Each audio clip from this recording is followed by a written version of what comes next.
Bonjour et bienvenue dans cette série de vidéos consacrée à l'apprentissage du Tai Chi Chuan et du Qigong de la famille Yang. Aujourd'hui, je vais vous guider à travers un cours complet de Tai Chi et nous continuons l'apprentissage de cette première section de cette forme longue avec du matériel pour pouvoir retrouver la sensation de balle dans la forme et la sensation de connexion entre les deux mains. Alors si vous venez de découvrir cette série de vidéos, j'ai posté un lien ici en dessous qui vous permet de retrouver la série précédente pour pouvoir reprendre la forme depuis le début également, mais sans le matériel. Mais vous pouvez tout aussi commencer, rester ici avec moi pour apprendre les mouvements avec le matériel. Alors, on va commencer par s'échauffer en mettant les pieds parallèles à la largeur d'épaule. On va faire encore un exercice de Yikung après les rotations du centre. Et puis, nous verrons aujourd'hui le jouet du pipa. Donc, on continue avec un mouvement en plus. Alors, pieds parallèles à la largeur d'épaule. On fléchit les genoux. On met les mains le long du corps. Et puis, on va tourner le centre de gauche à droite pour en même temps se détendre. Placer la respiration correctement, physiologiquement et psychologiquement, se mettre dans l'énergie nécessaire ou dans la bonne énergie pour pratiquer le Tai Chi, dans les bonnes dispositions, voilà le terme que je recherchais. Et donc ici, pieds parallèles à largeur d'épaule, genoux fléchis, on va simplement tourner le centre de gauche à droite. Mais on va également ici essayer de se souvenir de cette sensation de balle que l'on tient entre les genoux ou entre les chevilles. Donc d'essayer de préserver l'espace entre les genoux. Voir les jambes et le bassin comme une arche. Le bassin est la clé de voûte. Et donc on a deux piliers. On va beaucoup dans cette forme travailler sur le renforcement des jambes, pouvoir bien s'ancrer dans le sol. Et donc on travaille genoux fléchis. On descend le centre de gravité. La respiration reste libre. Principe taoïste qui propose de laisser la bonne nature suivre son chemin, suivre son parcours naturel. Et donc on laisse pour le moment en tout cas la respiration libre. On va juste inspirer par le nez, expirer par la bouche. Voilà, rotation du centre à gauche, à droite. On se détend et on laisse les bras se faire emporter par le mouvement du centre. Voilà, et on relâche. Alors, je disais, on va faire un petit peu de Yikung pour s'échauffer et puis on fera un récap de la forme depuis le début et puis nous travaillerons jouer du pipa avec le matériel qui se trouve ici. Alors, on va se mettre pieds parallèles à la largeur d'épaule, on va fléchir les genoux et on va contacter le talon. Donc, pour le moment, le poids est réparti 50-50. On va contacter le talon, ça veut dire qu'on va vraiment bien se concentrer sur le talon, sentir son contact avec le sol. On peut même presser un petit peu, pousser le sol avec le talon. Et puis quand la conscience est bien claire de ce point qui est en contact avec le sol, on va se détendre et boum, en gardant les genoux fléchis, venir s'installer au-dessus du talon. Ensuite, on va penser au talon de l'autre côté, sur lequel il n'y a pas de poids pour l'instant. D'abord établir le contact avec le sol. On peut mettre pour le moment aussi, si vous ne savez pas quoi faire avec vos mains, vous pouvez placer vos mains comme ceci sur le tantien. Et puis contacter le talon. Et quand le contact est bien clair avec le talon, on se détend, boum, et on se laisse couler vers le sol à travers le talon. Et puis on pense au talon opposé et on repasse le poids, boum, en détendant les jambes. Donc on essaye, contact talon, de se détendre, boum, à chaque fois que l'on passe le poids. On pense au talon et puis boum, on se détend. Contact talon, hop, on se détend. Contact avec le talon, boum, on se détend. On essaye ici progressivement de raffermir cette sensation du contact avec le sol et surtout d'essayer de se détendre à chaque fois un petit peu plus. Boum. Voilà, on se laisse aller. Boum, on se laisse aller. Donc on est juste à la limite de perdre sa consistance. Donc on pense au talon, on se déplace. Il faut évidemment pas s'asseoir et vous laisser tomber par terre. On va garder juste assez de consistance pour être placé en équilibre au-dessus du talon, mais avec un maximum de détente. Donc les jambes se détendent le plus possible. Voilà. Quand l'alternance de passage de poids devient un réflexe, pensez au talon et puis déplacement, on va installer les mains pour la posture suivante de Yikung. Et ici, nous allons étirer les mains comme pour la précédente, le plus loin possible, vers l'extérieur, mais cette fois-ci, les paumes sont tournées vers le sol. Voilà, donc on continue l'alternance, on pense au talon, et puis on se laisse couler vers le sol, à travers le talon, et en même temps, on va étirer les mains comme ceci, à hauteur des épaules, le plus loin possible vers l'extérieur. Comme si on essayait de déployer les ailes, comme si on pouvait se visualiser comme un aigle qui survole, qui observe de loin. On pense au talon et on connecte. Donc attention, ici on ne s'envole pas. On a cette idée d'aile et en même temps, on a les pieds fermement ancrés dans le sol. On pense au talon et puis on se déplace. On pense au talon et puis déplacement, passage de poids. On reste détendu, passage de poids. Et en même temps, on étire très très fort les mains. On va le plus loin possible, sans se crisper. On essaie de tenir les mains comme ceci, paume vers le sol. Voilà, on va faire une petite pause, on relâche un instant. Et donc, comme précédemment, je vais vous proposer ici d'utiliser un petit peu de matériel. Donc ici, on va prendre la petite balle d'une dizaine de centimètres. 10 centimètres, c'est tout à fait bien. Ici, vous avez besoin de pouvoir la tenir avec les mains comme ceci. Donc, il faut trouver le bon diamètre. Et on va reprendre le travail d'alternance. Donc, on va commencer en passant pied parallèle à largeur d'épaule. Contact avec le tantien avant de commencer. On contacte le sol avec le talon. Pouf, on s'ancre. Passage, on pense au talon. De l'autre côté, passage de poids. Boum. Pensez au sol. Contact avec le talon. Passage de poids. Voilà.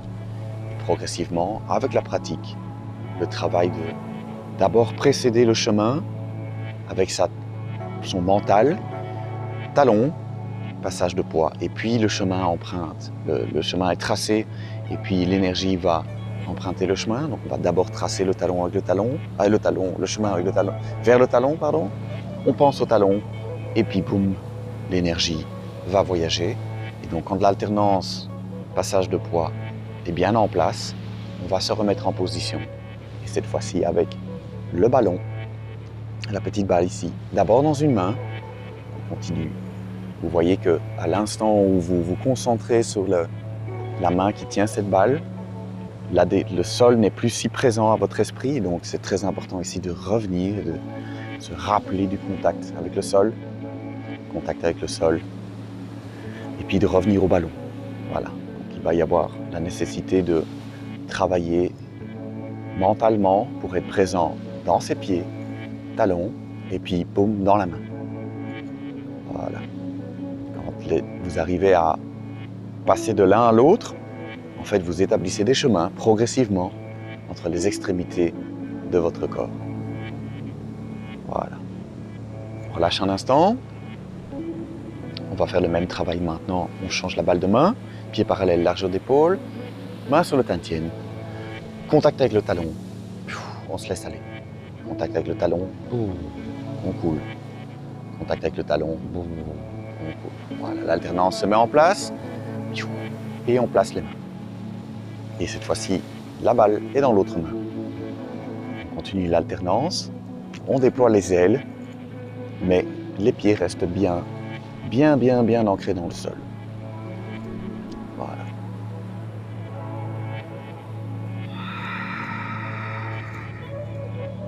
On ancre bien la sensation de la balle dans la main. Donc on l'a d'abord fait de ce côté-ci, et puis on le fait même chose de l'autre côté. Attention à vos pieds, on repense au talon, contact avec le sol, et puis contact avec la balle. On peut presser un petit peu la balle dans sa main. Contact avec le sol, contact avec le sol, et puis la main qui tient la balle. Voilà, relâchez un instant, et comme on l'a fait précédemment, on dépose le matériel.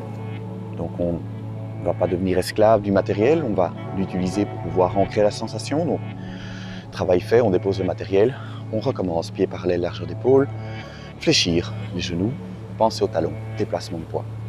Pensez au talon, déplacement de poids. Et puis, en partant du tantien, en gardant l'alternance passage de poids, bien se détendre, bien rester droit, on part, on écarte les mains, on vient les placer à hauteur des épaules, on s'étire vers l'extérieur et si vous avez bien fait le travail, vous allez sentir les balles dans les deux mains, cette sensation de petite balle que l'on tient dans chacune des mains. Une balle ici, une balle ici. Voilà. À terme, peut-être qu'au début c'est encore un petit peu difficile, mais à terme, vous allez trouver cette posture très confortable. Au début, c'est un petit peu exigeant au niveau musculaire, au niveau étirement peut-être, mais avec le temps, vous allez construire la souplesse et la musculature pour pouvoir tenir les mains comme ceci, sans douleur. Donc ici, l'objectif n'est pas du tout d'être en difficulté. On l'est peut-être un petit peu au début, et puis ça va s'apaiser avec le temps. On passe bien le poids d'un côté à l'autre, talon, passage de poids, talon, passage de poids, et on sent en même temps les deux balles, une dans chaque main, qui sont légères, qui peut-être même, vous pouvez imaginer que ces balles vous tirent vers le haut. Imaginez que ces petites balles sont gonflées à l'hélium et vos mains tiennent toutes seules à hauteur des épaules, sans effort.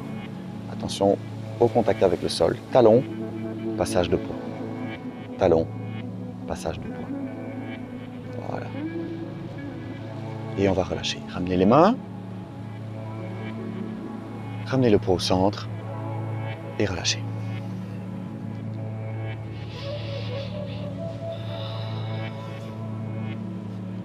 Alors nous allons reprendre la forme depuis le début. Je vais la faire de dos, comme ça vous pouvez suivre avec. Et donc on va commencer pieds joints, les mains le long du corps, on est bien aligné. On va commencer par lever le talon droit, poser la pointe du pied à largeur d'épaule, dérouler, bien placer les mains au bassin, on monte les mains jusqu'à hauteur des épaules, tournez les doigts vers le ciel. On redescend d'abord droit et puis on ramène les mains au bassin. On part à droite avec les deux mains et on revient vers le centre. On ouvre le pied droit, 45 degrés, on fléchit, on se penche 45 degrés en avant, on prend une petite balle, on se redresse sans se relever, et puis on va avancer le talon gauche à largeur d'épaule. Et puis amener la main gauche, paume gauche face à la bouche pour faire panne, paume droite au niveau du bassin, et donc main droite à l'arrière. On amène la main droite devant le genou gauche, on prend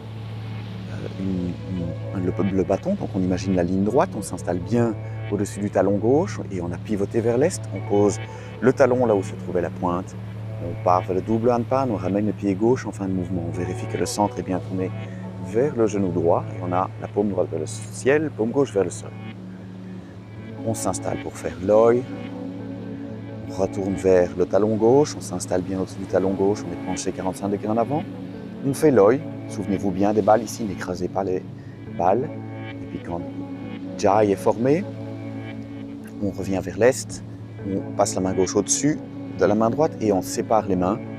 Position du zombie. On recule. D'abord contacter le talon comme on l'a fait dans le Yikung et puis reculer. Tourner les doigts vers le ciel. Et puis avancer, faire hand, pousser avec les tranchants des mains comme ceci. Ramener majeur au creux du coude, pouce sur l'avant-bras, reculer. Attention ici, bien pousser vers l'avant. Tourner au-dessus du talon, ramener le pied droit au nord. Et on frappe du tranchant de la main gauche qui est passé au-dessus de la main droite. On recule majeur au creux du coude, pouce sur l'avant-bras, pousse bien ici pour bien préserver l'espace. Ensuite, on va passer la main droite sous la main gauche. Deuxième poisson yin-yang, on frappe avec le tranchant de la main. Majeur au creux du coude, un petit contact sur le point du poumon. Et puis paume face à la bouche, on s'oriente vers l'ouest. Les pieds, talon gauche posé à largeur d'épaule, on est parti vers le simple fouet. Ramener le pied droit en fin de mouvement. Ensuite, on pivote le pied gauche 45 degrés, on s'oriente vers le nord. Et on a un beau ballon ici. Vous pouvez aussi imaginer que vous prenez un arbre dans vos bras, comme ceci. Ensuite, on ramène le talon de part et d'autre d'une ligne. On tire bien les orteils vers le ciel, les genoux sont fléchis. Et en même temps qu'on monte les mains, on va bien s'asseoir sur la jambe arrière. Donc attention de ne pas monter ou de ne pas partir vers l'avant. L'œil, prendre une balle. On va beaucoup travailler les balles ici. Avancer le talon droit à largeur d'épaule. Parer. Coude avec la paume vers le ciel. La main gauche passe au-dessus de l'avant-bras droit. Et puis on termine en position panne, cette fois-ci paume face aux yeux. Pivotez le pied droit moins que 45 degrés. On s'installe au-dessus du talon droit et on tourne vers l'ouest pour faire la grue blanche. On ramène la pointe de pied et on tourne la paume droite vers l'extérieur. Et puis on avait vu fermer les coutilles, tirer la main droite vers l'arrière, avancer le talon gauche, ramener la main droite à l'oreille, brosser le genou. Ramenez le pied droit à 45 degrés et poussez avec le tranchant de la main en face de l'épaule. Contact entre la tabatière creux de la tabatière et le point du poumon. Fin du premier brossé du genou. Alors dans cette vidéo, nous allons voir le jouet du pipa et nous allons donc repartir depuis le brossé du genou. Je montrerai avec le matériel donc après pour pouvoir trouver les connexions énergétiques. On va commencer par bien placer le pied gauche vers l'ouest. Le bassin est tourné vers le genou gauche.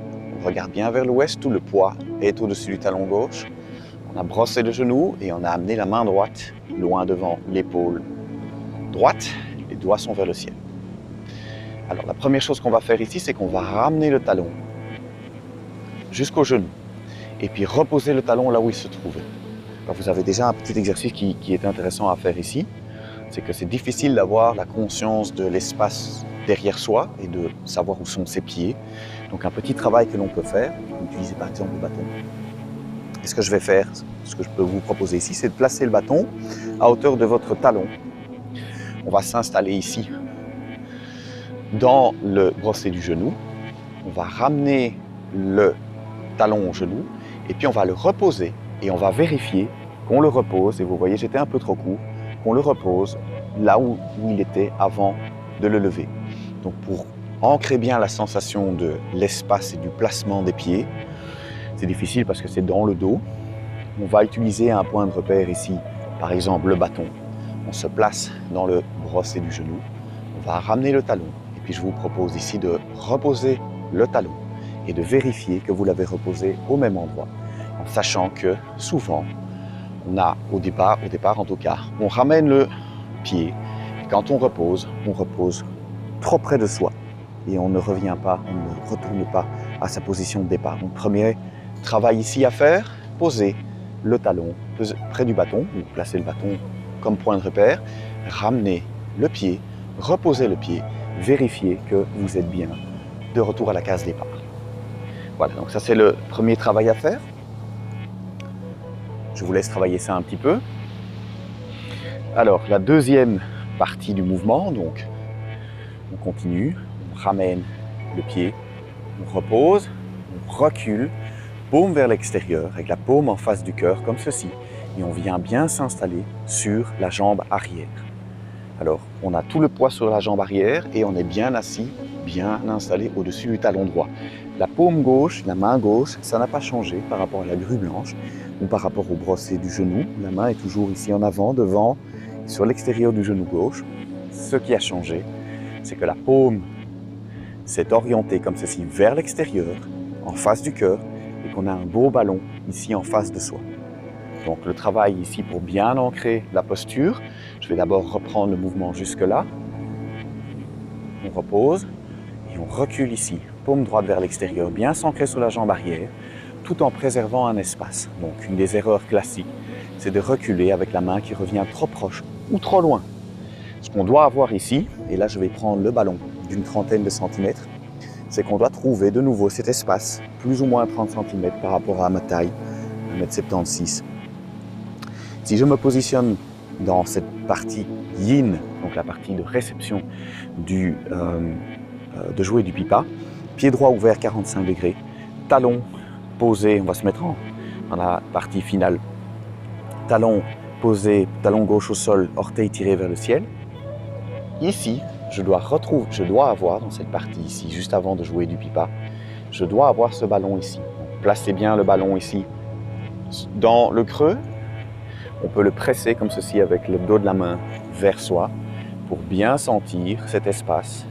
On avait déjà vu qu'il y avait de l'autre côté le bras qui repose sur ce même ballon, donc vous pouvez alterner, faire les deux. Mais ici, on va plus particulièrement dans cette vidéo sentir bien ce mouvement. Donc on place la paume devant le cœur, paume droite vers l'extérieur, main en face du cœur, et on ancre bien la sensation ici du ballon dans le creux du bras. Voilà. Quand la sensation est bien claire, on peut reposer le ballon et on va se repositionner.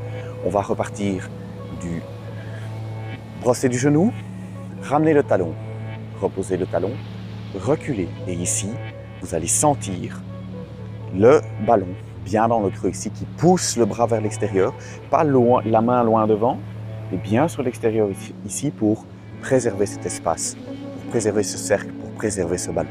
Donc on peut s'installer poids à l'arrière, pied droit ouvert 45 degrés, bien la main gauche devant le genou, et ici sentir, rechercher la sensation de ce ballon qui se trouve ici.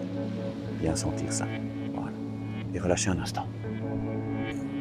Quelques sensations additionnelles que je vous propose avant la dernière, qui sera importante pour jouer du pipa. Vous pouvez retrouver dans cette partie-ci, ici, comme d'habitude, la sensation de petites balles comme ceci dans la main. Donc on n'a pas la main à plat comme ceci ou morte, on a cette idée de balles que l'on tient comme ceci. De nouveau, même chose de l'autre côté. Donc vous pouvez ici faire une petite pause dans la vidéo, prendre la petite balle, bien ancrer cette sensation.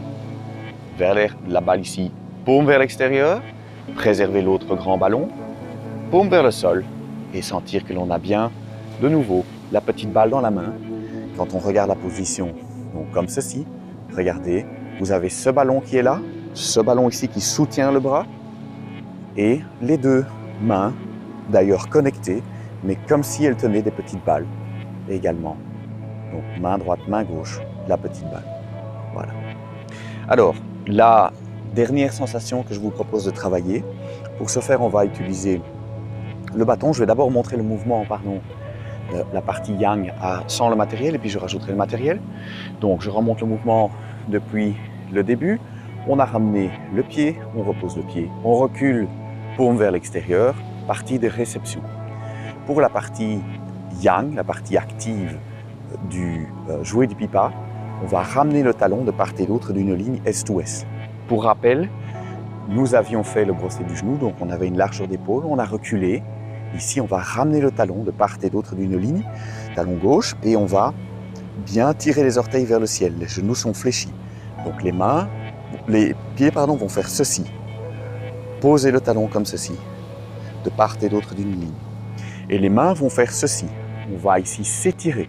Donc le ballon ici, on va le compresser, ce qui va propulser l'énergie vers l'avant. Et on va ici avoir un mouvement qui est long. On va aller vers l'avant, comme ceci. Pour jouer du pipa, on passe d'un mouvement qui est rond, très arrondi, vous voyez avec cette grande balle, vers un mouvement qui est long, étiré devant soi. Donc je remonte, ramener le talon, reposer, reculer. Beau rond ici, belle balle, et puis poser le talon de part et d'autre de la ligne. Et ici, on va étirer et propulser vers l'avant. Tout le poids reste bien à l'arrière. Et on pousse vers l'avant comme ceci. On ne va pas trop loin pour ne pas étirer, pour ne pas amener le bras en extension et pour ne pas monter l'épaule. Donc on va avoir les coudes qui sont bien vers le bas. Mais on va passer de arrondi à vers l'avant. Étirer, pousser vers l'avant. Voilà, je remonte encore une fois. Ramener le pied. Reculer. On s'installe rond et puis long. Poum. Voilà, alors, quand le mouvement est clair, vous pouvez utiliser le bâton ici, qu'on va utiliser de cette manière-ci. On va le placer jusqu'au bout des doigts de la main gauche. On peut le tenir avec le pouce et le petit doigt.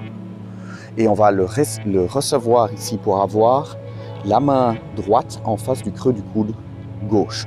Donc à peu près, si le bâton de cette longueur en tout cas, jusqu'à la pliure du poignet. Et de nouveau, on peut tenir entre petit doigt et pouce. Et donc on va se placer dans la position finale, pied arrière ouvert 45 degrés, c'est-à-dire nord-ouest, une ligne de part et d'autre des deux talons, tout le poids à l'arrière, les orteils du pied gauche bien levés. Et ici, on va placer le bâton vers le cœur et légèrement incliné. L'objectif est de viser le troisième œil de l'adversaire imaginaire, donc quelqu'un, imaginons, qui a votre taille. Ça veut dire qu'on va partir du cœur vers le troisième œil de l'adversaire. Et vous allez voir que le bâton ici, quand il est placé poignet, creux du poignet, bout des doigts, vous permet ici de bien comprendre l'alignement entre les deux mains. Et donc vous allez bien ancrer cette sensation ici de ce bâton qui présente une ligne vers l'avant, une connexion entre les deux mains. Et on projette ici l'énergie. Vous souvenez-vous, on était dans un arrondi et on va vers l'avant. On crée bien la sensation du bâton et puis on relâche, on pose le matériel et comme précédemment, on va repartir depuis le brosset du genou. Ramener le talon, reposer, reculer, arrondi et puis poser le talon, étirer vers l'avant, bâton. Ici, on a une ligne droite devant. On projette depuis le cœur vers le troisième œil. Voilà. Et relâchez. J'espère que vous avez senti, c'est l'objectif de cette série de vidéos, l'alignement ici, manifesté par le bâton, qui vous permet de bien sentir la connexion entre les mains, de retrouver cette alliance entre les parties du corps. C'est bien l'intention de tout le travail que je vous propose dans cette série de vidéos. Voilà, j'espère que c'était clair. Merci beaucoup d'avoir suivi cette vidéo. Si vous avez des questions, placez-les dans les commentaires. Vous pouvez liker, partager la vidéo, ça m'aide beaucoup. Et sinon, on se retrouve bientôt pour un prochain cours.